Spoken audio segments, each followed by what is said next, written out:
지금 우리는 예배를 다루고 있습니다. 블레셋이 이스라엘을 쳐들어왔습니다. 사울 왕은 백적간두의 상황에 처했습니다. 상황이 급박하다는 이유로 망령된 제사를 드렸다가 사무엘에게 하나님의 심판 선언을 들었습니다. 왕이 계승 중단이라고 하는 엄벌을 받았습니다. 그만큼 하나님은 망령된 예배를 미워하시다는 증거입니다. 다시 말하면 하나님은 경건한 예배를 연락하신다는 뜻이기도 합니다.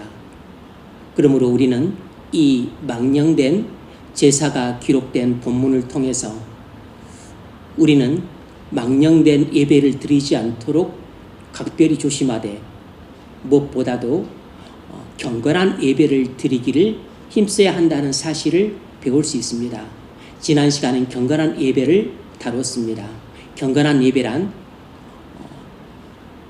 영과 진리로 예배하는 것이라 그랬습니다. 영과 진리로 예배하는 것이란 온 마음을 다해 하나님을 예배하고 진리를 깨달음으로 하나님을 예배하는 것입니다. 오늘 우리가 살펴볼 건 이것입니다. 우리가 하나님께 나아가 경건한 예배를 하게 되면 어떤 모습의 예배가 드려지게 되는가 하는 것입니다. 오늘 설교 제목은 경건한 예배는 어떤 모습으로 나타나는가 하는 것입니다. 경건한 예배는 어떤 모습으로 나타나는가. 세 가지를 살펴볼 텐데 우리가 하나님을 영과 진리로 예배하게 되면 우리의 경건한 예배는 어떤 모습으로 나타나게 되겠습니까? 첫 번째로 우리가 영과 진리로 하나님을 예배하게 되면 우리 경건한 예배는 믿음으로 예배하는 모습으로 나타나게 됩니다. 우리가 온 마음을 다하고 그리고 진리를 깨달음으로 예배하게 될 때 우리는 하나님을 믿음으로 예배하게 됩니다. 히브리서 11장 6절은 이렇게 말합니다. 믿음이 없이는 하나님을 기쁘시게 하지 못하나니 하나님께 나아가는 자는 반드시 그가 계신 것과 또한 그가 자기를 찾는 자들에게 상 주신이심을 믿어야 할지니라. 가인의 예배는 믿음이 없었기 때문에 하나님께 연락되지 못했고 아벨의 예배는 믿음이 있었기 때문에 하나님께 연락이 되었습니다. 극명한 차이죠.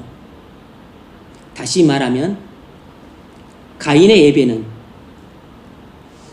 영으로 진리로 하는 예배가 아니었던 것이고 아벨의 예배는 영과 진리로 하는 예배였기 때문에 믿음으로 드려진 예배였던 겁니다. 그래서 하나님께서 연락하셨던 것이죠. 히브리서 11장 4절은 그 점을 이렇게 말합니다. 믿음으로 아벨은 가인보다 더 나은 제사를 하나님께 드렸다 그랬어요. 그래서 가인의 예배와 아벨의 예배의 차이는 영적인 차이는 이 한 가지입니다. 믿음이냐 믿음이 아니냐 하는 것입니다. 여러분 지금 우리의 예배의 차이도 이 차이입니다. 지금 우리의 예배의 차이도 믿음으로 예배하느냐 믿음으로 예배하지 않느냐 이 차이인 것입니다. 우리가 드리는 예배의 차이가 겉으로 볼 때는 알 수가 없어요. 왜냐하면 예배는 영으로 하는 것이기 때문입니다. 우리 영혼으로 하는 것이기 때문이에요. 그리고 진리를 깨닫느냐 안 깨닫느냐는 그게 겉으로 안 드러나는 것이죠. 하지만 우리가 영과 진리로 예배를 하게 되면 우리는 믿음으로 예배하게 되어 있습니다.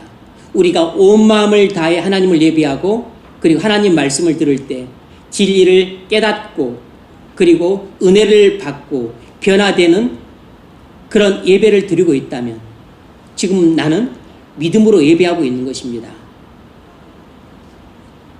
그러므로 여러분이 지금 하나님을 온 마음을 다하고 진리를 깨달음으로 예배할 수 있기를 바랍니다.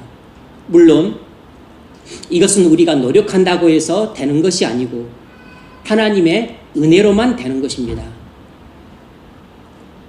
이것은 내가 애쓴다고 되는 것이 아니고 성령께서 내게 역사하셔야만 내가 영과 진리로 예배할 수 있게 되고 믿음으로 예배할 수 있게 됩니다.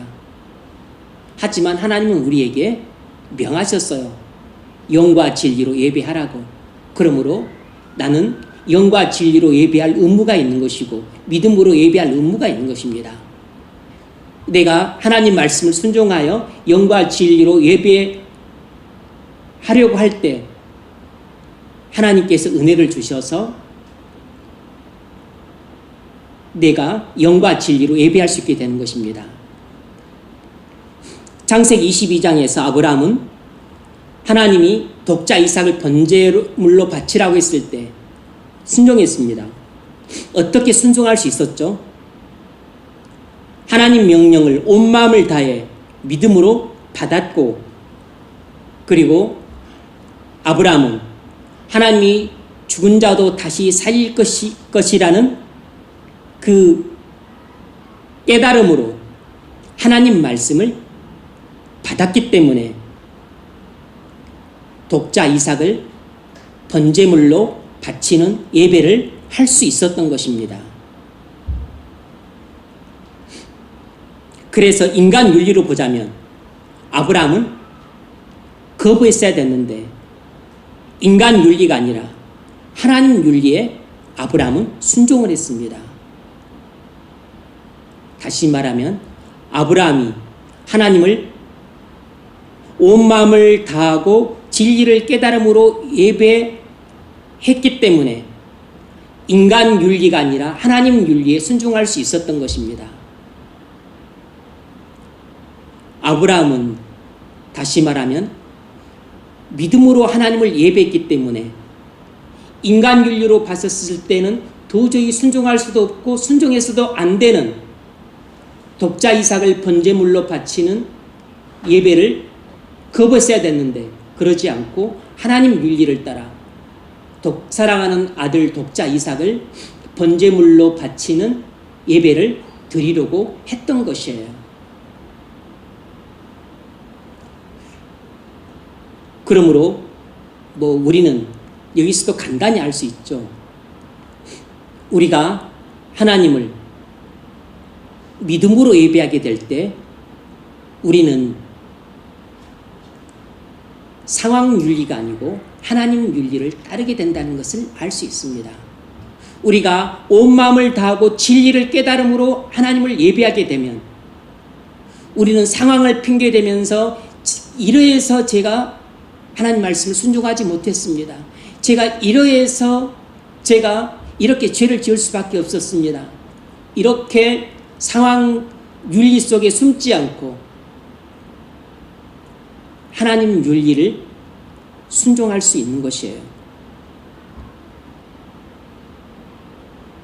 이처럼 영과 진리로 예배하는 사람은 믿음으로 예배하게 되어 있습니다.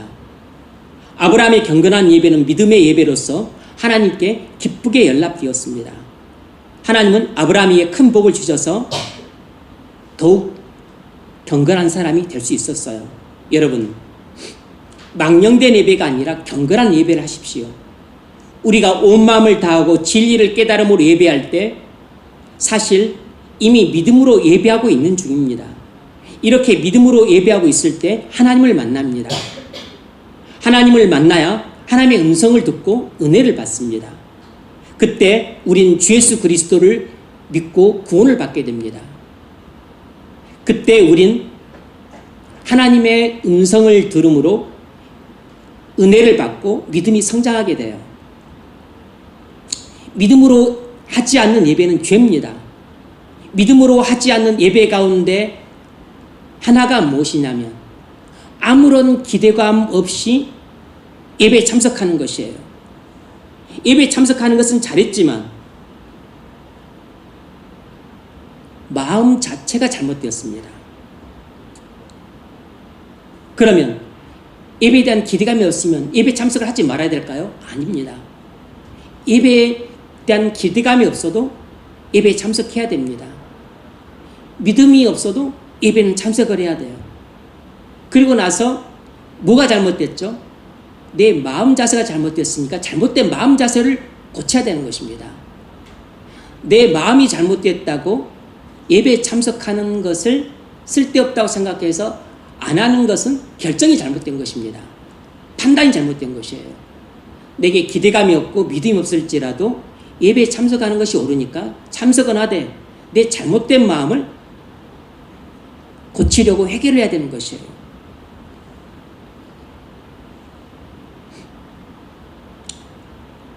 그래서 영과 진리로 예배하려고 하지 않고 있기 때문에 마음속에 예배에 대한 기대감이 없는 것입니다. 지금 이런 마음으로는 믿음으로 예배할 수가 없어요. 그럼 빨리 간절히 기도해야 됩니다. 영과 진리로 예배할 수 있게 해달라고 기도를 해야 돼요. 그러면 항상 그러는 것은 아니지만 때로는 성령 하나님이 그 믿음의 기도를 응답하셔서 내 마음을 바꿔주십니다.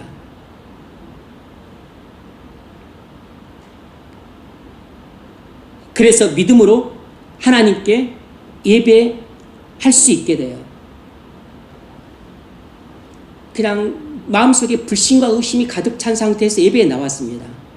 그때도 잘한 것이에요. 하지만 불신과 의심 상태로 계속 예배를 진행하면 안 되는 거죠. 예배 참석은 잘했지만 지금 마음 자세가 삐뚤어져 있으니까 빨리 예배 참석하면서 내 마음을 고쳐달라고 하나님께 은혜를 구해야 됩니다. 그래서 하나님께 긍휼을 구하면 하나님께서 역사하셔서 우리 마음속에 있는 불신과 의심을 제거하시고 믿음으로 예배할 수 있도록 마음 자세를 바꿔주세요. 이런 것들이 짧은 순간에 이루어지는 일이기 때문에 민감하게 반응을 하셔야 됩니다.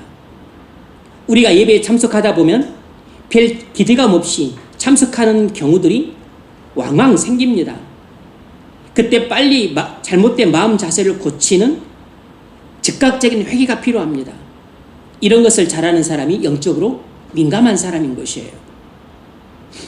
두 번째로 우리가 영과 진리로 예배를 하게 되면 그 영과 진리로 예배하는 것이 어떤 모습으로 나타나는가? 상한 심령으로 예배를 하게 됩니다. 우리가 경건한 예배를 드리게 되면 이 경건한 예배는 반드시 상한 심령으로 예배하는 모습으로 나타나게 되어 있어요. 시편 51편 17절 하나님이 구하시는 제사는 상한 심령이라 그가 상하고 통회하는 마음을 멸시치 아니하시리다. 다윗의 그 회개 시편이죠. 다윗은 밧세바 사건으로 하나님 앞에 나가서 영과 진리로 예배하고 있습니다. 자기 온 마음을 다해 자기 죄를 고하고 하나님과 자신에 대한 진리를 깨달음으로 지금 예배하고 있어요. 그러자 자연스럽게 다윗은 상한 심령으로 예배하게 이릅니다. 지금 다윗은 자신이 하나님이 금하신 간음을 범했을 뿐만 아니라 그리고 또 그 남편 우리아를 고의적으로 살해하기까지 했어요. 그런데 그가 아내가 없었냐? 아니었거든요. 처첩이 되게 많았어요. 그럼에도 불구하고 남의 아내를 탐한 죄가 하나님께 가증히 여김을 받았고 그리고 하나님께서 다윗을 크게 꾸짖었습니다. 네가 무엇이 부족해서 죄를 범했냐? 네가 부족한 것이 있었더라면 내가 넘치도록 부어줬었을 텐데 무엇이 부족해서 죄를 범했냐? 아무것도 부족한 것이 없었지만 죄를 범했다는 것입니다. 그래서 하나님이 극대노하셨어요. 그래서 하나님의 그 정죄를 듣고 다윗의 마음이 찢어질 듯 아프고 괴롭고 비통했습니다. 그래서 다윗이 시편 51편 1절 이하에서 자신의 괴로운 심정을 이렇게 토로합니다. 하나님이여, 주의 인자를 쫓아 나를 긍휼히 여기시며 주의 많은 자비를 쫓아 내 죄가를 도말하소서. 나의 죄악을 맑게 씻기시며 나의 죄를 깨끗이 지하소서. 대저 나는 내 죄가를 아오니 내 죄가 항상 내 앞에 있나이다. 다윗이 온 마음을 다하고 진리를 깨달음으로 하나님을 예배하게 되자 자신이 의도하지 않았지만 자신도 모르게 상한 심령으로 하나님을 예배하고 있는 것입니다. 이건 너무나 자연스러운 흐름인 것이에요. 만일 여러분이 상한 심령으로 예배한 적이 없다면 여러분은 아직 경건한 예배를 한 번도 드려본 적이 없는 것일 수 있는 것입니다.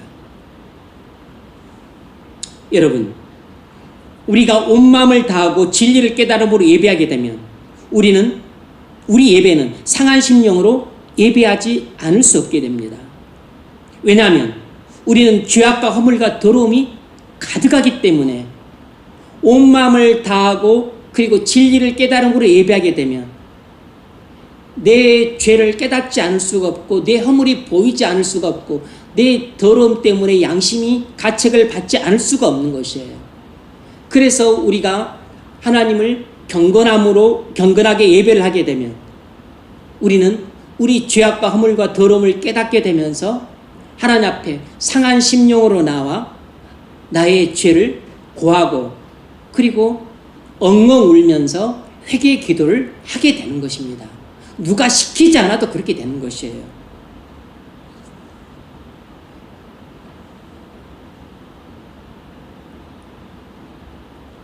상한 심령으로 회개하는 것은 경건한 예배를 드릴 때 흔히 나타나는 현상입니다. 경건한 예배는 항상 상한 심령으로 드리는 예배로 나타납니다. 향유 옥합을 깨뜨린 여인을 잘 아실 것입니다. 그녀는 예수님 말씀을 듣고 자기 죄를 깨닫고 상한 심령이 되어서 통해 자복하는 기도를 했던 여인입니다. 그래서 그는 주님에 대한 사랑이 너무 컸기 때문에 그 은혜를 보답하기 위해서 그 값비싼 옥합을 깨뜨려서 향유를 예수님 발에 들이붓고 눈물로 그 예수님 발을 적셨습니다. 지금 이 여인은 다시 한번 예수님을 경건하게 예배하고 있는데 상한 심령으로 예배를 하고 있는 것이에요. 자신의 죄를 깨달음으로 말미암아 그 상한 심령 동시에 예수님에 대한 사랑이 차고 넘쳐서 흘러나오는 그 눈물. 그래서 그녀는 좀 이따도 다루겠지만 그녀는 상한 심령으로 예배하고 있을 뿐만 아니라 그녀는 찬양과 감사로 예배를 하고 있는 것입니다. 경건한 예배는 이렇게 상한 심령으로 예배를 하게 되고 또 찬양과 감사로 예배를 하게 돼 있어요. 이건 누가 가르쳐서 그렇게 되는 게 아닙니다. 그냥 모름지기 하나님을 믿음으로 예배하게 되면 그 믿음으로 예배를 하다 보면 성령께서 역사를 하셔서 우리의 죄에 대해서는 상한 심령으로 예배하게 하시고 그리고 또 하나님께는 이 죄인 된 내게 하여 같은 은혜를 베풀어 주셨기 때문에 그래서 찬양과 감사와 기쁨으로 예배를 하게 되는 것입니다. 하나님은 정말로 상한 심령으로 예배하는 걸 기뻐하실까요? 그렇습니다. 그건 이사야서 57장 15절을 보면 잘 알 수 있습니다. 지존무상하며 영원히 거하며 거룩하다 이름하는 자가 이같이 말씀하시되 내가 높고 거룩한 곳에 거하며 또한 통회하고 마음이 겸손한 자와 함께 거하나니 이는 겸손한 자의 영을 소송케 하며 통회하는 자의 마음을 소송케 하려 함이라. 왜 우리가 상한 심령으로 예배하는 게 복일까요? 하나님은 마음이 겸손하고 통회하는 자와 함께 거하시겠다 그랬어요. 이 목적이 뭐냐면 겸손한 자의 영을 소성시키고 통회하는 자의 마음을 소성시키기 위해서라는 것입니다.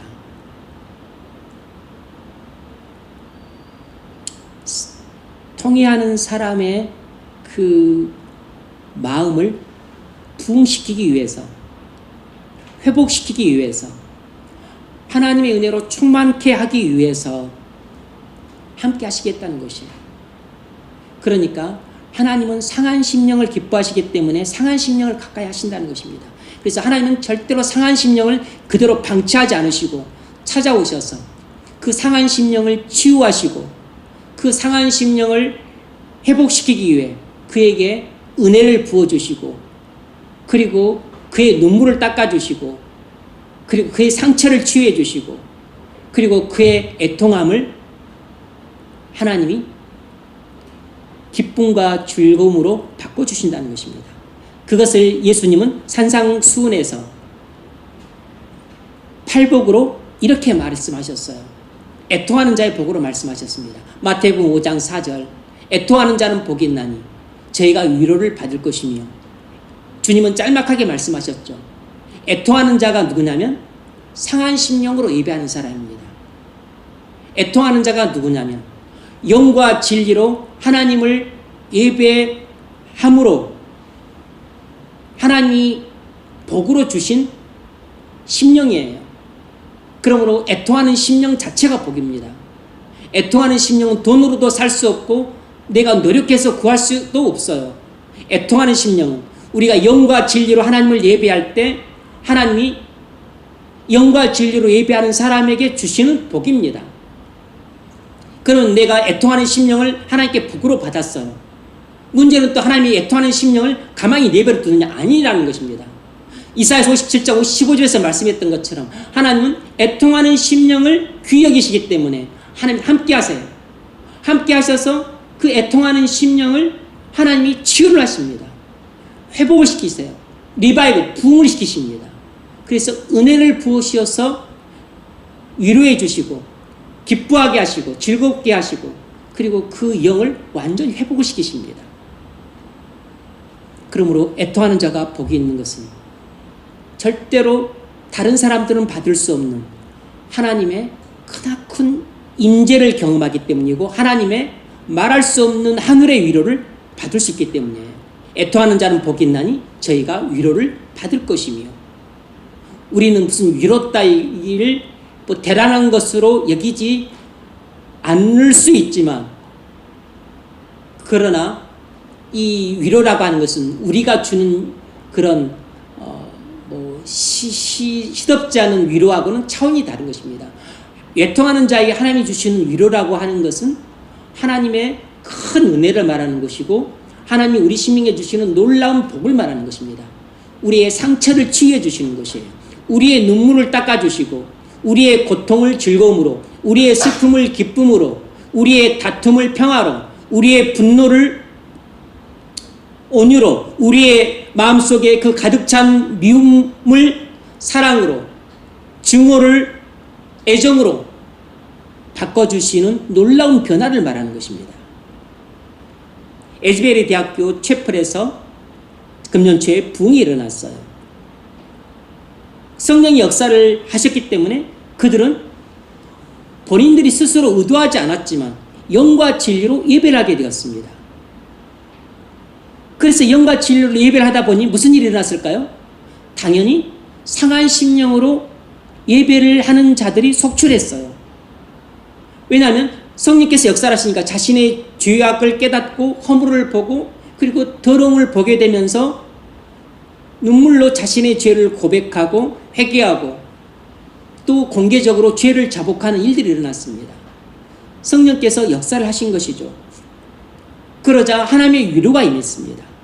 상한 심령들이 치유가 되었어요. 그래서 미움이 사랑으로 바뀌고 다툼이 평화로 바뀌고 분노가 온유로 바뀌게 된 것입니다. 이렇게 경건한 예배는 상한 심령으로 예배하는 모습으로 나타나게 되고 상한 심령으로 예배하게 될 때 하나님의 위로가 임해서 치유의 역사가 일어나는 것입니다. 상한 심령을 누가 치유합니까? 무릎이 까졌으면 내가 거기에 반창고를 바르면 치유가 되지만 상한 심령은 어느 누구도 치유를 해줄 수가 없어요. 부모도 그리고 형제도 목사도 치유를 못합니다. 누가 치유를 하죠? 하나님만이 치유하시는 것이에요. 내가 상하고 내가 겸손하고 통회하는 자와 함께 거하나니 하나님은 통회하는 자의 마음을 하나님만 위로해 줄 수 있는 것입니다. 하나님이 기뻐하시는 예배는 상한 심령으로 드리는 예배예요. 여러분, 기도도 마찬가지입니다. 하나님이 기뻐하시는 기도는 상한 심령으로 드리는 기도라는 걸 알고 계십니까? 상한 심령으로 드리지 않는 기도는 대부분 믿음으로 드려진 기도가 아니에요.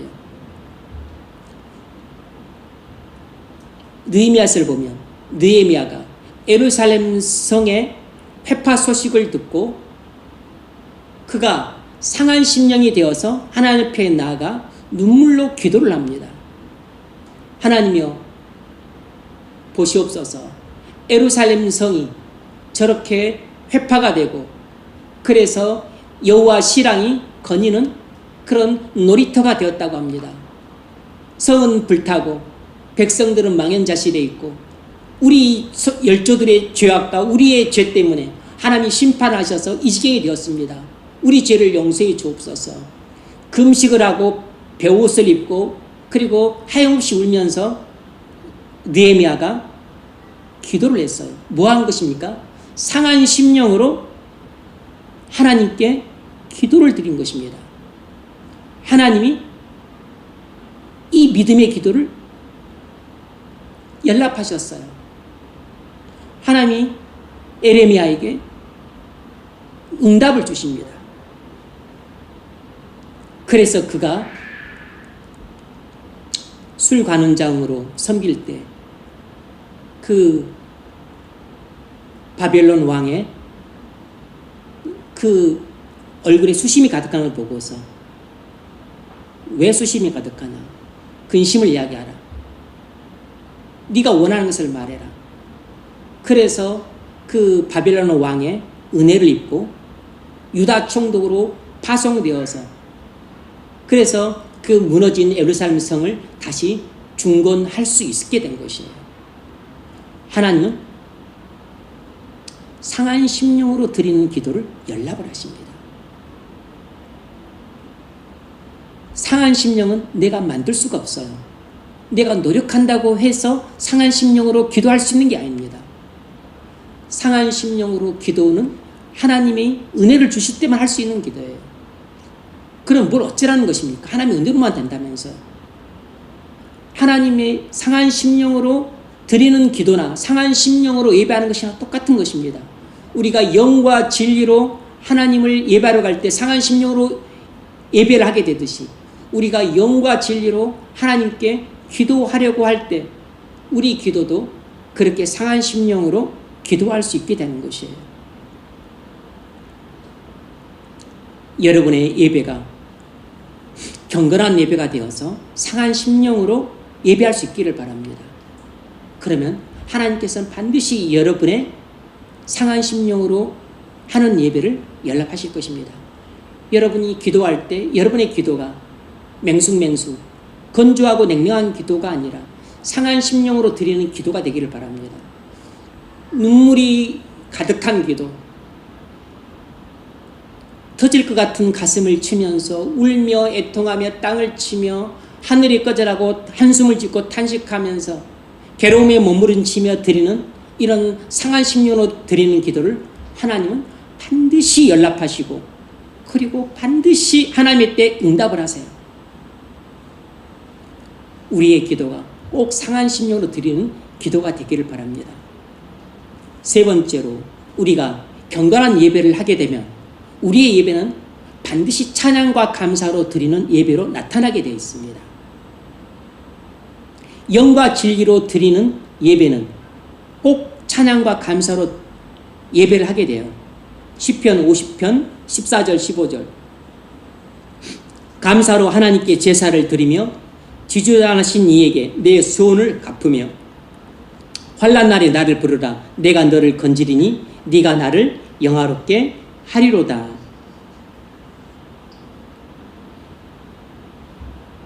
하나님은 감사로 예배하는 사람을 그 예배를 받는다고 하셨어요. 23절에서는 감사로 제사를 드리는 자가 나를 영화롭게 하나니 그랬는데, 여기서 감사는 또 사본 따라 감사이기도 하지만 찬양이라고 되어 있는 것도 있어요.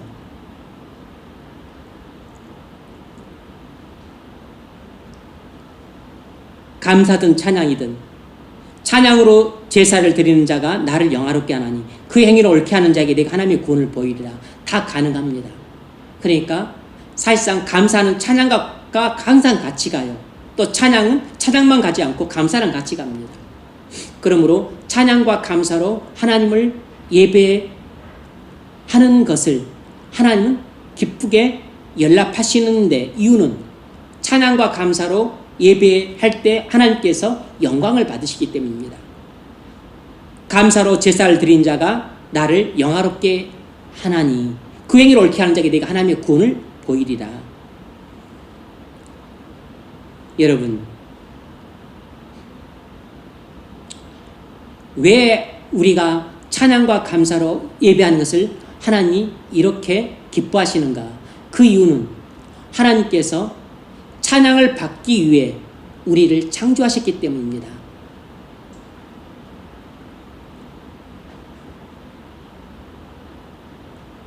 우리를 창조하신 목적은 찬송을 받기 위함이라고 이사야서 43장 21절에서 말을 하고 있어요.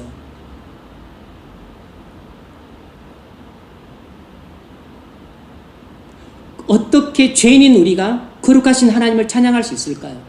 나는 허물과 더러움이 가득한데 어떻게 거룩하시고 영광스러운 하나님을 찬양할 수 있죠? 그것은 이 죄악과 허물과 더러움이 가득한 나를 버리지 않고 사랑하사 그리스도께서 십자가에서 자기 몸과 피를 흘려주심으로 나를 구속해 주셨기 때문입니다. 그러므로 우리는 그리스도의 십자가의 구속의 사랑을 받았기 때문에 이것을 믿는 사람은 하나님께 나아가되 찬양과 감사로 나가지 않을 수 없는 것이에요. 우리가 그리스도의 공로로 죄사함 받아 사랑하는 받는 하나님의 자녀가 되었기 때문에 우리는 하나님께 예배하되 찬양과 감사로 예배하는 것이에요. 우리에 대한 하나님의 사랑은 영원부터 영원까지입니다. 우리에 대한 하나님의 사랑은 죽음보다 더 커요. 생명보다 더 큽니다. 천사들보다도 더 크고 권세보다도 더 크고 환난보다도 더 큽니다. 나에 대한 하나님의 사랑은 죽음보다 강하고 생명보다 강하고 환난보다 강하고 천사들보다 더 강하고 이 세상 어떤 시련 풍보다도 훨씬 더 강해요. 그래서 누가 우리를 그리스도의 사랑에서 끊으리요? 이렇게 바울이 선언을 했던 겁니다. 우리에 대한 하나님의 사랑은 너무 크고 강하고 그리고 영원하기 때문에 어떤 죄도 끊을 수가 없고 어떤 사단도 악한 영도 끊을 수가 없고 그리고 어떤 천사보다도 크고 생명보다도 크고 죽음보다 크기 때문에 우리에 대한 하나님의 사랑은 영원하고 크고 강하고 무한하기 때문에 나에 대한 하나님의 사랑을 우리가 찬양하는 것이 마땅한 것입니다. 그래서 하나님은 우리에게 그 그리스도 안에서 하나님의 사랑을 베푸시고 나서 그 사랑을 찬송하도록 하기 위해 우리를 지으셨다고 말씀하고 있는 것입니다.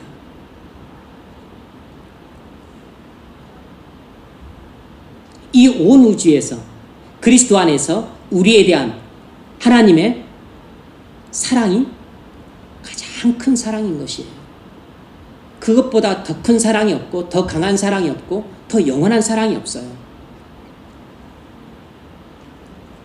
그래서 하나님은 자신의 사랑하는 아들의 피로 우리의 모든 죄값을 씻기시고 자신의 사랑하는 아들의 공로로 하나님의 의를 입고 하나님의 자녀가 되었기 때문에 원래 내 자체를 살아가는 게 아니고 그리스도의 피로 값주고 산 나이기 때문에 나를 하나님께서는 여전히 아직 죄악과 허물이 있지만 그럼에도 불구하고 하나님의 자녀로 삼으셔서 아들을 사랑하신 것처럼 우리를 사랑하시는 것입니다.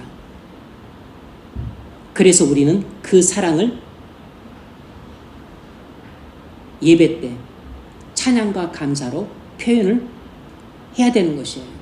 그래서 경건한 예배는 반드시 믿음으로 예배할 뿐만 아니고 상한 심령으로 예배하는 모습으로 나타날 뿐만 아니라 이렇게 찬양과 감사와 기쁨으로 예배하는 것으로 나타나게 되어 있는 것입니다.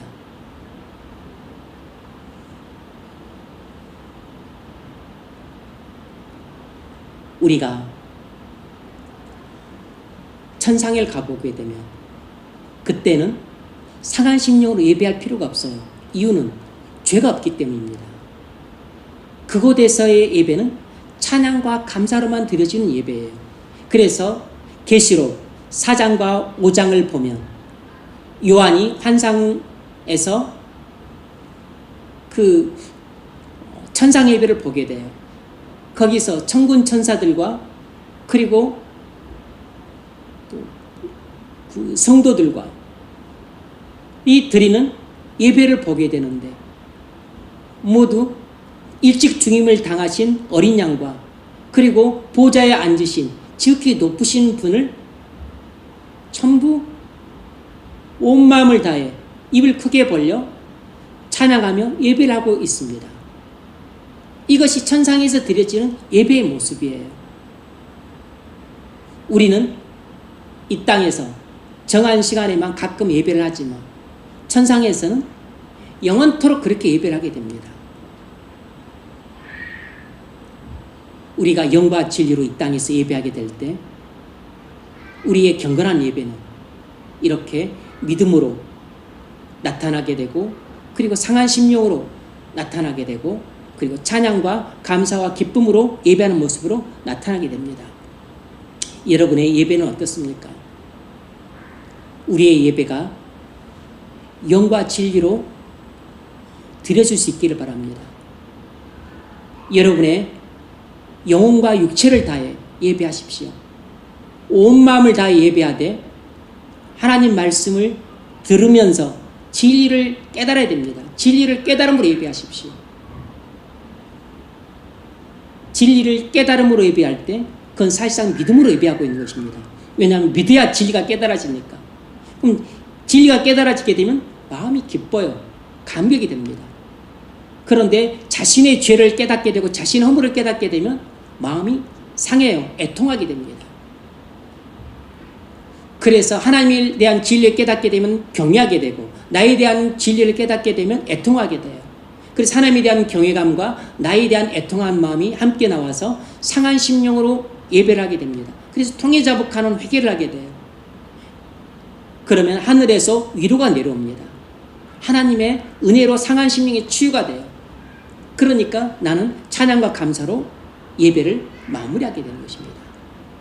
그래서 하나님의 위로가 있는 예배, 그래서 찬양과 감사와 기쁨이 넘치는 예배로 대미를 장식하게 돼요. 우리의 예배가 이와 같이 경건한 예배가 되어져서 참으로 예배를 통해서 여러분이 경건한 사람으로 변화될 수 있기를 바랍니다. 그러면 경건한 삶을 살 수 있게 돼요. 그러면 여러분은 가정을 경건하게 세우고 그리고 직장도 경건하게 변화시키고 그리고 교회도 경건한 교회로 세워갈 수 있게 될 것입니다. 이런 은혜가 있기를 주의 이름으로 축원합니다.